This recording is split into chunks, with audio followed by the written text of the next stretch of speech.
সত্যি কিভাবে যে দিনগুলো কাটিয়ে ফেলছি না বুঝতেই পারছি না। এই তো কদিন আগে তুলু আমাদের বাড়িতে এলো, আবার কিভাবে দেখতে দেখতে ওর অন্নপ্রাশনের দিনটাও চলে এলো। তো যাই হোক, আজ ছিল আমার দাদার ছেলের অন্নপ্রাশন। আর এই তুলু হচ্ছে আমার দাদার ছেলের নাম। ওকে আমরা সকলে আদর করে তুলু বলেই ডাকি। ওই দিন আমরা সকলে মিলে তৈরি হয়ে ওকে নিয়ে গিয়েছিলাম প্রথমেই স্নান করাতে।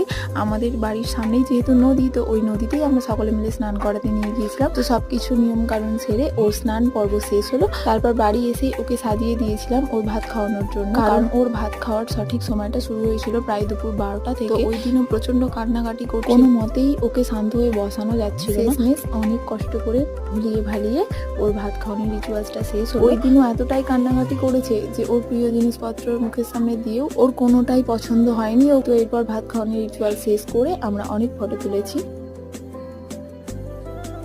এরপর ফটো তোলা শেষ করে আমরা বসে পড়েছিলাম খেতে। আজকের দিনটা এভাবেই কাটালাম।